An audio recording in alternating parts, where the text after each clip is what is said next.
Ciao collectors! So today we have another Ferrari to enter my Kyosho collection, and it's a typical Ferrari model kit. I went and assembled a bunch of it already just to save some time, but I left the interior out so we can actually look at it easier. So here's Ferrari Neo collection number 9, and then here's the back if you're going to pause, see what other vehicles are available in this collection. And then down here it says 2014, so we get an idea of how old this model is. Unfortunately on this box there's no price. I don't know what this retailed for, but it's probably under $10. Okay, so it comes on a stand, and then you have to basically pop on, well actually here are the instructions. You pop the tires onto the wheels, then you pop those, trap those with the interior, but you gotta put the seats into the interior, then you screw it all together and you're set. This LaFerrari here, it came in 3 colorways, and the LaFerrari came out in 2012 and was sold until 2018, and over 700 of them were made. I'm trying to see, 1987, I'm not sure what that refers to, the F40. I see, something to do with that. If anyone knows, if anyone reads Japanese, please leave a comment. I can understand it's a 6.3 liter V12. It's also a hybrid powertrain, so it has a curve system, kinetic energy recovery system, that has an additional, well, 160-ish horsepower. So basically the total output, according to Kyosho, is 963. Wikipedia is saying the total output is 950 horsepower. I guess once you get above 900, it doesn't really matter, right? I mean, that's so much power. It's just, that's a lot of power. Anyways, this is with the Halo Ferrari for a little while. Or maybe it's still considered the Halo Ferrari. So, here's the interior. So instead of me trying to pull out a flashlight and complaining about the black plastic, here's the black plastic in full light. And so, I guess you can't really see it better than this, right? Yeah. Okay, it's not much to write home about. It's actually, in fact, one of the lamer Kyosho interiors I've seen. I mean, look at this engine. That's super lame. That's nearing Hot Wheels quality. That's pitiful, really. This is a little bit better, but not the best effort from Kyosho. So not sure what happened there. Okay, so I'm gonna sandwich this onto the axles, trap the axles in place. Look at this, thing's already rusted. Okay, so that snapped together. Then we pop the body on. Oh, actually, I think this thing. Oh, okay, so there's actually a tongue here. I gotta make sure I get that. I see. I kind of feel like the interior has to go in first. Yeah, let's play it safe. Alright, so the interior slides into that, under that tongue. That snaps into place. I'll put the axles into these axle wells. And let me snap the bottom on. Alright, so that's a better way to go. Do it backwards. So now, let's find those screws.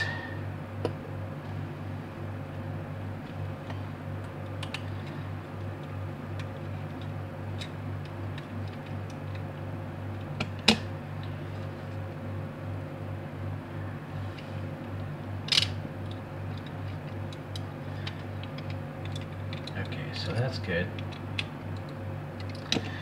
If for some reason you do want to keep it on the stand, the kit does come with an additional flanged one, so you can actually screw into the bottom of the car right there, and then, you know, it'll rest on the stand with the label. But for me, I don't really have room to display them on the stands, or I don't care to, so that goes into a storage box. Alright, so let's compare here.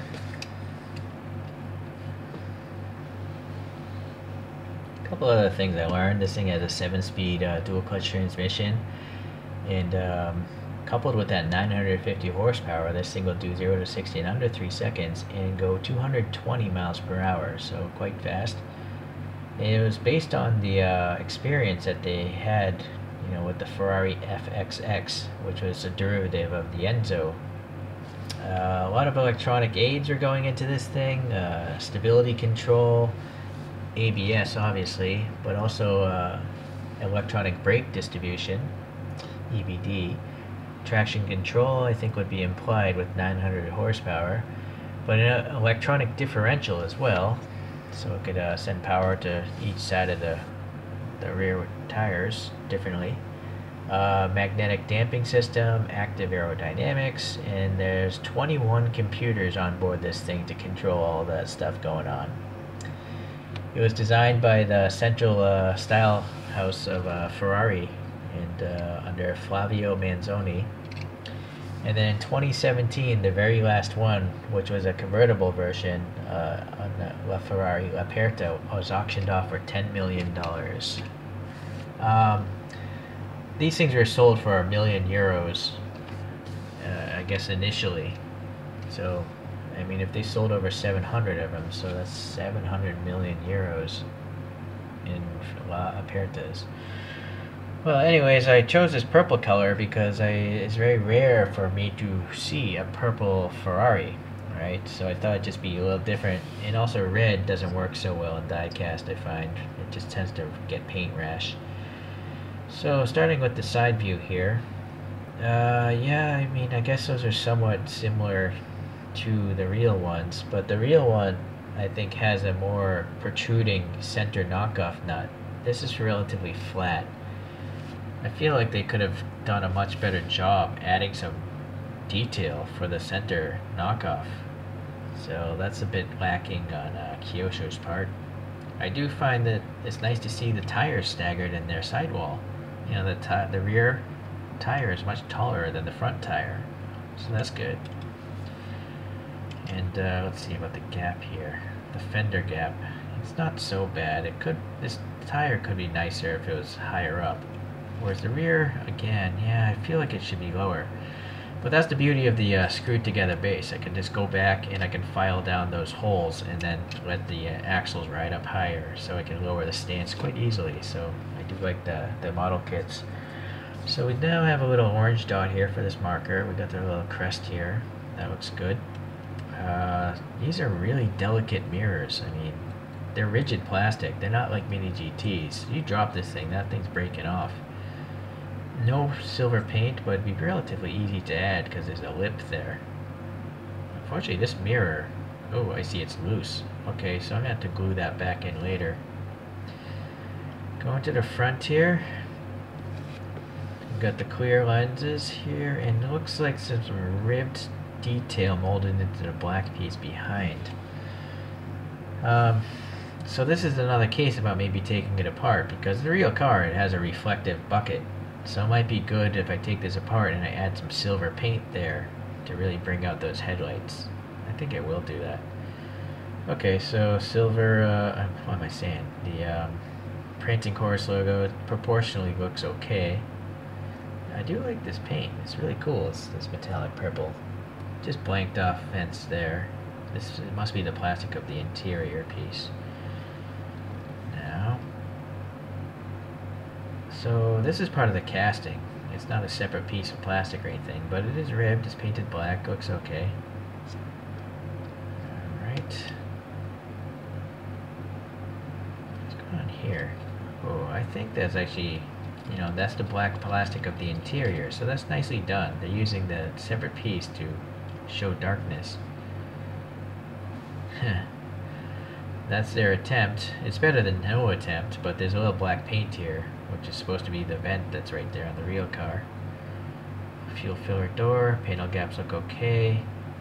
Contaminant right there. I doubt it's paint rash because it's on, well, I don't know, maybe it is paint rash. Okay. Some, wait a second. Is that paint or a real vent? Oh, that's cool. Look at that. That's a real vent. I thought it was just going to be blanked off and painted, but nope. That's great. Very cool. Very nice. Alright, raised windshield wiper, painted black. This graphic is nicely printed. It looks like there'd be like air vent holes there, but it's just, you know, the clear plastic. That lame engine. Maybe the real one does look like that. I don't know. Might just be covered up on the real car. So black paint on the diecast here. It's applied nicely here. Here it's kind of missing the marking spots, so that's a shame. Whoa, okay, so that's another thing I might have to go and fix. Alright, the clear transparent taillights. We got the silver horse there, looks good, nice printing. Separate pieces of plastic, some dimensionality to those exhaust tips. Some red printed reflectors, and then nice, you got these tiny dots for the LEDs down there. So that's nicely printed. This diffuser's kind of boring, but I guess that's just the way the car is in real life. That just bottoms out, right? Okay, well. Yep. I was looking for paint flaws, and yeah, it's not the smoothest paint there. I don't know if that's paint rash or what. I suspect it is paint rash. So that's too bad. It's not that old of a model, but you know, it just the paint's not so great on this one. So it doesn't roll, but luckily because it's a kit, I can go back and modify it. So if you get this thing, you can make it roll. Just might take a little nail file or something like that. So that's it for this. Let me pull up the spin thing. Let's let this go for a revolution. When I first saw this car, the styling of it's very polarizing. I'm not sure if I like it. Like the front end is so like, I don't know how to say it, snooty. It's like, there's a weird styling to this. I'm not sure if I like this car. It's just not to my liking for some reason. What do you guys think? Do you like the styling of this or not? It's hard to say. Okay, well, anyways, I did mention earlier that it was based on the findings of the FXX, and I do happen to have that. This is from Kyosho. So it's not, you know, it's not sharing any of the chassis or anything like that. It's just like what their experience, what they learned with the FXX. That those experiences were used to help design this all new vehicle here.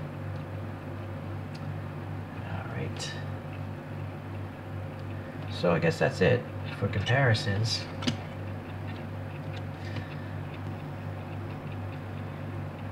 So this video, I suppose, is for you Ferrari fans, of course, but if you like oddly styled hypercars, this might be for you as well. If you like Kyosho, this is okay. Some quality problems, I think, but it's not a total disaster. And fortunately, because it is screwed together, I can fix some of the problems myself, so I'm pretty happy about that. Well, thanks for tuning into the channel again, and I'll see you guys in the next review. Thanks.